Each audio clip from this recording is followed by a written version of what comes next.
la torture est un crime et comment on arrive à combattre la torture dans le monde. Et puis après, je vais évoquer la situation, le cas du Togo, et pour finir avec la question de la prévention. Et donc pour cela, je vous propose, ou je vous propose à nous tous ici, la méthode participative. Ça voudrait dire que je suis déjà très convaincu que ma communication n'est pas du tout parfaite, loin de là. Et donc c'est par votre contribution, vos critiques, mais aussi vos questions, que nous pourrons ensemble finaliser cette communication. C'est pour cela que d'ailleurs vous verrez des pointillés ou des guillemets dans ma communication. D'ailleurs, je me suis dit que un semestre armatant où Mousson ne pourra pas nous aider à finir de brosser autour de la thématique. Mais tout de même, je vais fixer quelques repères. Et à partir de ces repères, nous pourrons arriver à pouvoir cerner la notion de torture. Il y aura d'autres dimensions que je ne vais pas aborder. On pourra se donner un prochain rendez-vous. Donc, je lance déjà là un appel aux professeurs pour voir dans quelle mesure on pourra se rencontrer avant la fin de l'année. Je sais que bientôt, vous allez boucler les classes, mais on pourra aller. Maintenant, aujourd'hui, je pense qu'avec l'adoption de la Convention des Nations Unies contre la torture en 1984, où un bon nombre de théoriciens, la messe était dite et que la question de la torture était réservée aux historiens et non aux juridiques. Mais malheureusement, on revient et on parle encore de la question de la torture. Pourquoi, à ce jour, depuis plus de 30 ans, qu'on a adopté la Convention des Nations Unies contre la torture, on est loin d'éradiquer le phénomène, même on est dans une situation d'amplification ou même de généralisation de la torture. C'est pour cela que je voudrais d'abord situer dans l'espace la question de la torture. La torture n'est pas un phénomène particulier lié à des pays pauvres, sous-développés, colonisés ou des pays purement dits africains. Je m'explique. Aujourd'hui, si vous prenez, vous écoutez les médias, la plupart du temps, on vous dit qu'il y a eu des morts dans des conflits armés et ces conflits armés, disons à 90%, se situent en Afrique. Mais si vous suivez encore mieux ces médias, vous verrez que quand on parlera de la torture, on va vous parler de Guantanamo par exemple. Guantanamo, je pense que même dans l'espace, ne se situe pas en Afrique. Et Guantanamo actuellement est détenu par une puissance mondiale. Et donc, je voudrais encore confirmer et insister que la torture ne peut pas être considérée comme un phénomène purement rattaché aux pays africains. D'ailleurs, Amnesty International, en lançant sa campagne, n'a pas ciblé des pays africains. On en a des pays africains, notamment le Nigeria et le Maroc, mais on a des pays américains et des pays européens dans cette campagne. Donc, je vous rassure que vous n'êtes pas de futurs tortionnaires, que vous n'avez pas la qualification d'être les seuls tortionnaires dans le monde. Donc, il faut que ce débat quitte le champ des discussions pour qu'on puisse faire face à la lutte contre la torture dans un domaine plus mondialisé. Alors, pourquoi on combat la torture? Pourquoi? Est-ce qu'on a lancé une campagne contre le vol? Non. Amnesty n'a jamais lancé une campagne contre le vol, par exemple. Bien que ça soit aussi, parfois, des infractions à la loi. Amnesty a lancé des campagnes contre la peine de mort, mais pour la torture, on est à la 4e campagne depuis 50 ans. C'est exceptionnel parce que ça n'a jamais existé au sein de notre pays. Et pour rappel, l'Amnesty International est née en 1961. Elle est d'origine britannique, c'est-à-dire anglaise. Donc malheureusement, les termes souvent sont en anglais. D'ailleurs, quand je parlerai de droits de l'homme, je vais utiliser un terme très simple, droits humains, ce qui n'est pas très accepté dans le monde francophone, mais c'est notre culture et donc nous avons eu l'habitude d'utiliser ces genres de terminologie dans nos discussions. Et donc, plus de 50 ans, je pense maintenant, c'est notre 54e anniversaire qui court, et on a lancé 4 fois la campagne contre la torture. Le premier rapport que Amnesty International a publié sur la torture remonte à 1973. Donc c'est dire que le combat pour ce phénomène n'est pas récent, mais qu'il a tiré ses sources de notre propre vision, celle que la dignité de la personne soit respectée. Alors, il y a une opposition internationale contre la torture. Et cette opposition ne date pas d'aujourd'hui, ni de la naissance d'Amnesty International. Déjà, en 1948, avec l'adoption de la DUDH, on a fait une provision à l'article 5 qui dit, je cite, nul ne doit être soumis à la torture, ni à des peines ou traitements cruels, inhumains ou dégradants. Ceci dit, si je pense dans le domaine des droits humains, ce qu'on pourrait appeler la Bible, ce n'est pas les Corinthiens, les Apocalypses, mais dans le domaine des droits humains, la DIDH, c'est-à-dire la Déclaration universelle des droits de l'homme, est pratiquement le livre de référence, c'est le document principal. Et pour renforcer son action à travers le monde, comme vous le savez, je sais que vous êtes de grands juristes, de grands militants, il y a eu 2 protocoles qui sont venus s'ajouter à la DIDH, ou 2 pactes, pour être plus concret, parce que les protocoles facultatifs sont venus s'ajouter au pacte.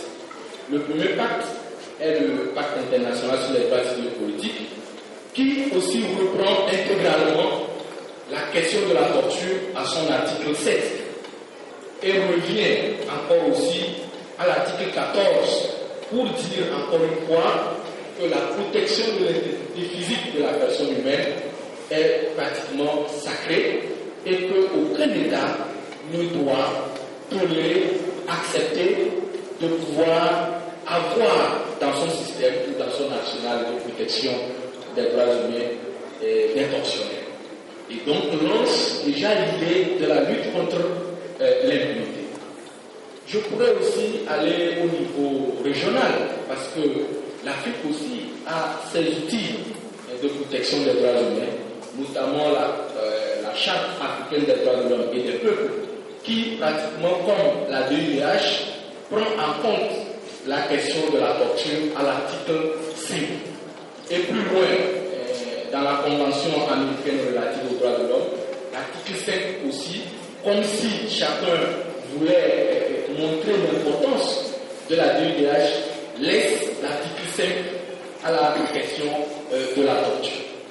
Et donc, ceci étant planté, on ne peut plus avoir un argument scientifique, intellectuel ou même moral, religieux pour pouvoir défendre la question de la torture.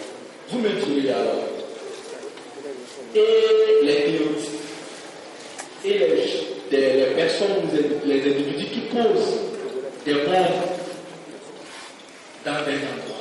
Je donne un exemple. Excusez-moi pour mon exemple parce que cela n'est pas totalement juste et exact. Supposez tout à l'heure qu'on annonce dans cette salle qu'on a mis une bombe.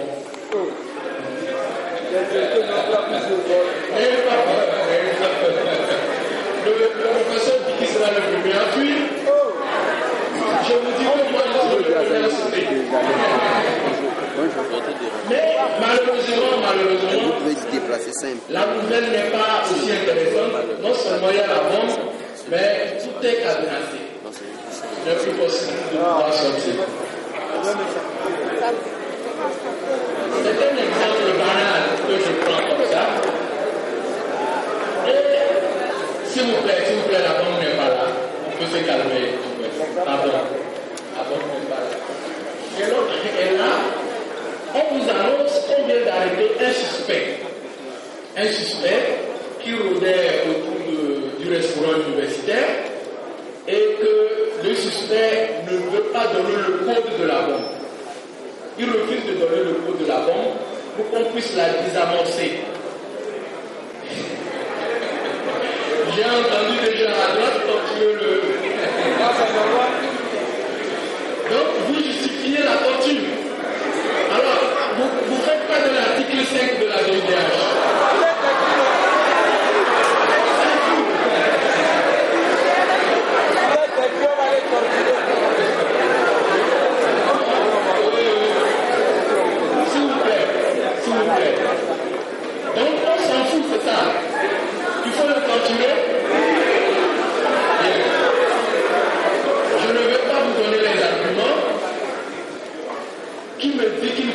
torturer la personne. Mais je vais continuer mon développement et après on pourra échanger sur les raisons qui motivent l'intention de ne pas torturer une telle personne. Et donc, avec la convention, il y a une convention spécifique qui lutte contre la torture. Qui la connaît? Est-ce que quelqu'un parmi nous connaît la convention qui est spécifiquement rattachée à la lutte contre la torture? Quelqu'un veut tenter sa chance? Tu peux dire le nom de la convention, la date par exemple. Je veux voir combien de fois vous êtes des anti ou quels sont les droits humains. Un candidat? Un candidat?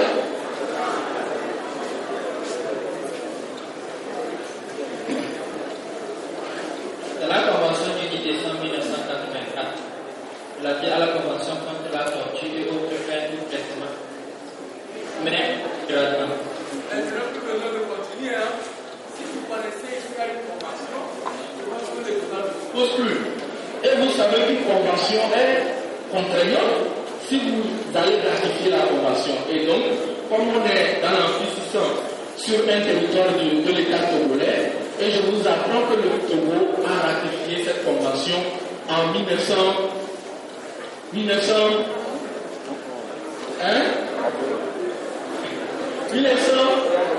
Vous n'étiez pas né, je pense. En 1987, le Togo a ratifié la convention. Vous étiez né? J'avais 7 ans. Non, je sais que vous avez la majorité, donc vous êtes né. Bien sûr, donc, dans cette convention, l'article 17 prévoit une institution très importante dans la lutte contre la torture.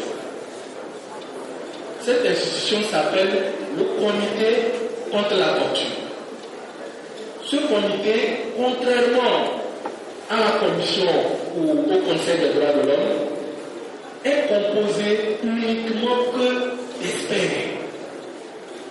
Je voudrais insister sur ce mot d'experts, c'est-à-dire des personnes qui sont désignées pour leur compétence et leur indépendance.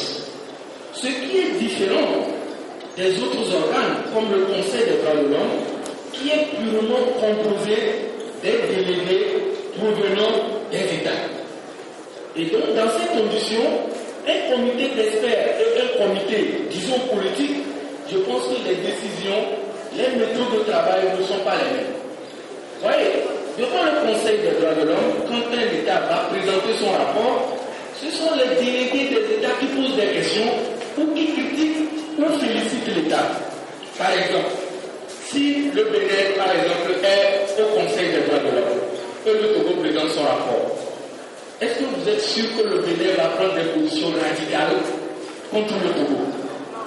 Il va vous dire, je félicite mon collègue du Bénin et du Togo qui vient de faire ce travail, nous partageons tous une même frontière et vous avez pris de très bonnes mesures et nous allons nous inspirer d'ailleurs dans notre pays pour pouvoir faire mieux. Souvent c'est ce qu'on entend au Conseil des droits de l'homme.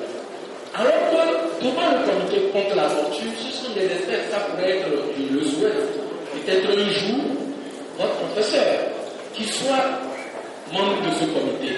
Et là, je pense que les discussions sont directes. Est-ce que vous savez quand est-ce que le Togo a présenté son rapport devant le comité contre la torture?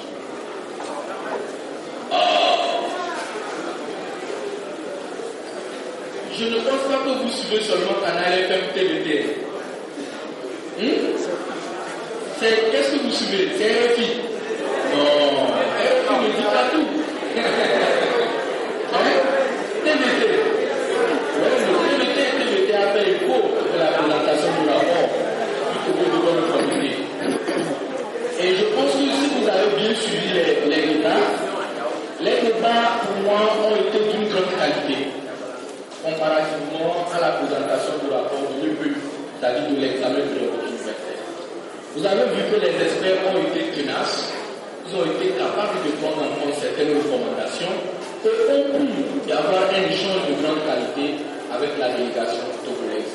Et donc ce comité a pour devoir de recevoir et examiner les rapports initiaux, ce que le Togo a fait en 2012, je viens de vous donner l'année, de recevoir et examiner les communications interétatiques, de recevoir et examiner des plaintes individuelles contre chaque État. Voilà, donc ça veut dire que vous êtes citoyen. Vous pouvez utiliser ce mécanisme-là pour demander que justice soit rendue dans le domaine de la torture. Et puis, le comité aussi peut aussi entreprendre des enquêtes s'il juge nécessaire au sein d'un État. Et donc, devant le comité, tous les États qui sont partis à la Convention contre la torture ont le devoir de présenter un rapport suivant un cycle négocié avec le système des Nations Unies. Et je pense que le prochain rapport, probablement du Togo, si je ne me trompe, doit être courant 2016. Donc d'ici là, je souhaite que vous soyez de très grands militants des droits humains pour pouvoir aider à fournir et documenter les opérations dans le domaine de la torture. Je pense que pour le dernier rapport du Togo en 2012, Amnesty International a aussi présenté un rapport, ce qu'on appelle souvent un rapport additif shadow report, c'est-à-dire un rapport de l'homme, qu'on dit dans le système anglais. Nous l'avons présenté, nous avons pu aussi dénoncer certains faits. Je vais vous référer à ce rapport-là parce que c'est un rapport libre. Il est publié sur le site web, donc il n'y a pas de restriction par rapport à sa lecture. Il y a aussi un mécanisme que la Convention a mis en place. Le deuxième, c'est le rapporteur spécial des Nations Unies contre la torture. Je vous cite là vraiment des choses assez importantes qu'il faut prendre en considération quand vous allez parler devant un public des questions de torture. Ce rapporteur, c'est aussi un expert. Il est différent du comité. C'est une grande personnalité qu'on prend. Disons que c'est le porte-drapeau de la défense des droits humains, purement dans le domaine de la question de la torture. Et ce rapporteur spécial, souvent, visite des pays sur invitation ou sur la demande des ONG pour pouvoir prendre langue avec la situation dans le domaine de la torture, mais aussi conseiller les États à pouvoir prendre des mesures pour pouvoir rendre effectif la mise en œuvre de la Convention des Nations Unies contre la torture. Et je pense que le dernier rapporteur spécial, son mandat a été renouvelé depuis 2008 et continue un travail assez louable dans ce domaine à travers le monde. Je voudrais aussi faire un clin d'œil à la question du droit international humanitaire et au statut de Rome. Probablement, certains ont eu vent des dernières discussions sur l'immunité des présidents devant la Cour pénale internationale. Je ne voudrais pas me lancer dans ce débat, mais je voudrais tout simplement vous dire que dans les statuts de Rome, la définition de la torture va même au-delà de la Convention des Nations Unies contre la torture. Le statut de Rome même est allé plus loin en disant que la torture, on peut qualifier un acte de torture même si l'intention n'était pas d'avoir des aveux. Parce que comme vous le savez, dans la définition même de la torture, il faut prendre en compte 2 ou 3 éléments. C'est-à-dire qu'il faut que l'acte soit commis par un agent de l'État. C'est très important. C'est-à-dire que si vous, comme ça, vous arrivez à prendre votre collègue qui est à votre gauche, habillé en t-shirt orange, une couleur emblématique du Togo, pour essayer, et parce que vous vous êtes habillé en blanc sale, qui reflète aussi une autre couleur emblématique du pays, parce que vous êtes plus fort et que vous le prenez en otage tout à l'heure, on ne peut pas qualifier votre acte de torture. Parce que vous n'avez pas commis cet acte-là au nom de l'État. C'est-à-dire que vous n'êtes pas habilité à pouvoir maintenir l'ordre, par exemple. Et donc, cet acte-là est souvent commis par ce qu'on appelle les responsables d'application de la loi, qui se confondent habituellement dans nos communautés avec ce qu'on appelle habituellement gendarmes, policiers ou militaires. Voilà. Donc, il faut cela. Et un deuxième paramètre, c'est qu'il faut qu'il y ait l'intention. c'est-à-dire qu'on vous torture pour avoir un aveu, une information, ou qu'on veut vous influencer. Donc voilà. Mais dans le statut de Rome, plus besoin d'intention, plus besoin d'avoir un aveu. Dès que l'acte est commis, on peut qualifier l'infraction de torture. Donc c'est dire qu'on a élargi la définition de la torture. Nous, en tant que militants des droits humains, cela nous encourage parce que nous estimons que la communauté internationale prend au sérieux la question de la torture et élargit de plus en plus les éléments à prendre en compte dans la question de la torture. Et dans le domaine du droit international humanitaire, les conventions, toutes condamnent la torture et considèrent la torture comme un crime de guerre.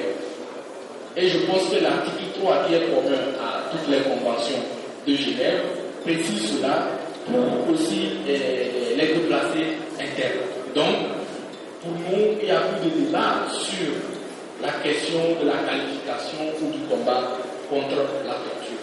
Donc, si même dans la guerre, on n'autorise pas la torture, je ne pense pas qu'en temps de paix, je prends l'exemple, je reviens sur l'exemple de l'Empire 600 d'une bombe, on puisse accepter que la torture puisse être commise. Pour la domestication des engagements du Togo, je vous ai dit que le Togo a ratifié la Convention des Nations Unies contre la torture en 1987. Mais à ce jour, malheureusement, c'est à vous de dire où c'est heureusement. Malheureusement, le Togo n'a même pas encore adopté une définition claire de la torture dans ses textes.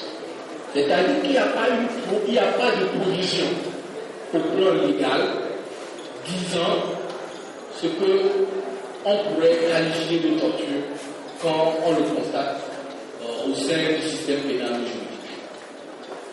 Et en 2012, le Togo, en présentant son rapport devant le comité, une des premières recommandations était de pouvoir prendre toutes les mesures pour que l'esprit de la Convention, les définitions ou les provisions que la Convention a mis au niveau des États puissent être prises en compte dans le processus de réforme engagé par l'État togolais, parce que l'État togolais a estimé qu'ils ont pris des mesures pour pouvoir avoir un nouveau code pénal et un nouveau code de procédure pénale.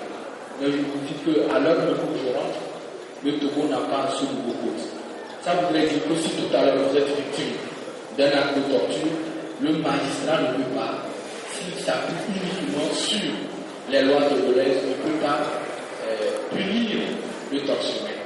Vous voyez que dans ces conditions, ce n'est pas moi qui le dis, mais vous constatez avec moi que nous risquons, je vais utiliser le terme comme tel, nous risquons de vivre dans un état où l'impunité règne.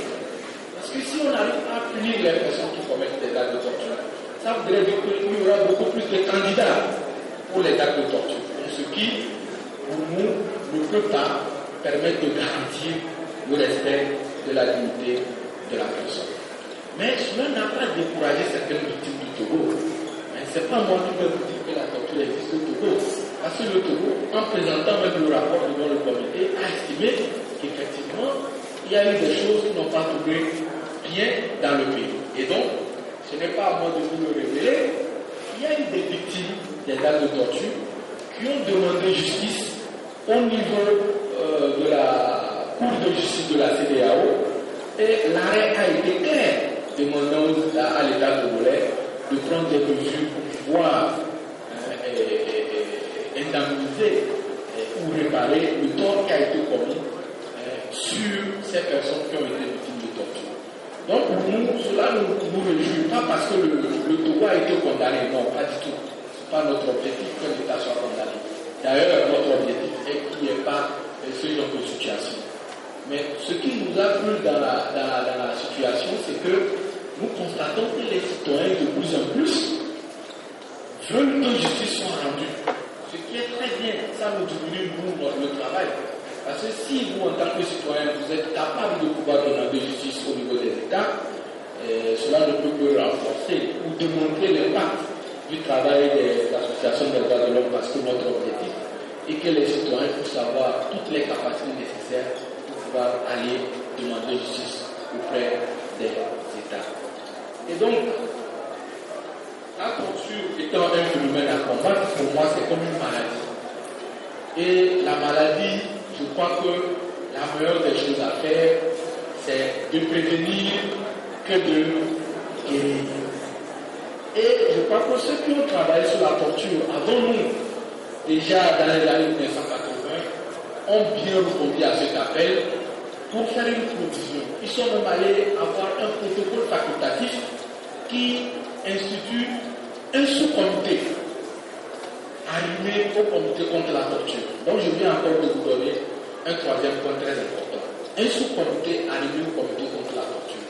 Ils l'ont appelé le sous-comité de prévention de la torture. C'est assez intéressant. Vous pouvez prendre tout le monde, c'est-à-dire tout le corps de la défense des droits humains au sein du système des Nations Unies. Il n'y a pas une convention qui prévoit ce type d'instrument dans le domaine de la prévention.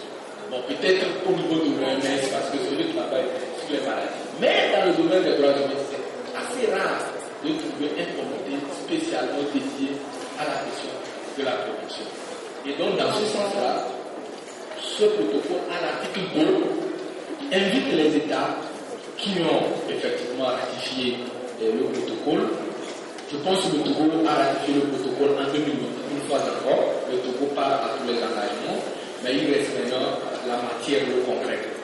Et donc, invite tous les États à mettre en place ce qu'on appelle les mécanismes nationaux de prévention de la torture. Encore une fois, une belle déception pour moi. Le Togo, à ce jour, n'est pas aussi doté de ce mécanisme.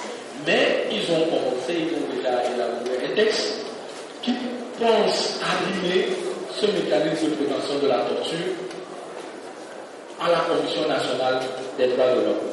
Et donc, nous espérons, nous ne critiquons pas cette manière de faire, mais nous espérons que sous peu, ce mécanisme va entrer en vigueur si les députés, bien sûr, font un travail pour adopter définitivement la loi que va proposer le gouvernement togolais. Et donc, pour cela, c'est un espoir qu'on peut émettre que le Togo fera le nécessaire, la toilette nécessaire pour que le texte ne soit pas seulement amendé au niveau de la Constitution, parce que c'est de la politique, et que tout le monde s'intéresse seulement à la politique, alors que la vie des citoyens vaut beaucoup, parce que c'est sur ces citoyens que l'acte politique se pose. Et d'ailleurs, je rappelle que l'article 21 de la Constitution togolaise fait référence à l'interdiction de la torture. Je vous réfère à cet article. Et dans les annexes à ma communication, j'ai mis un peu quelques éléments.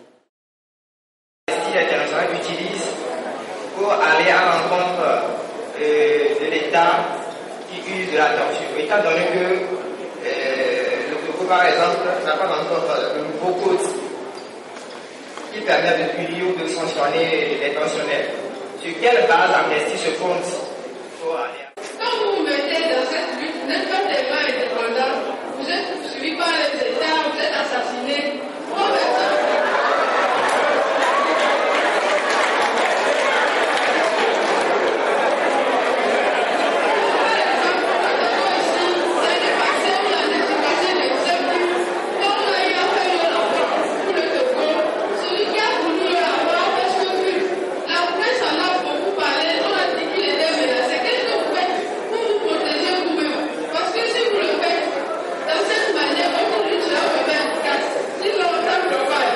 Et je pense que la première sécurité que nous avons, c'est vous, les citoyens.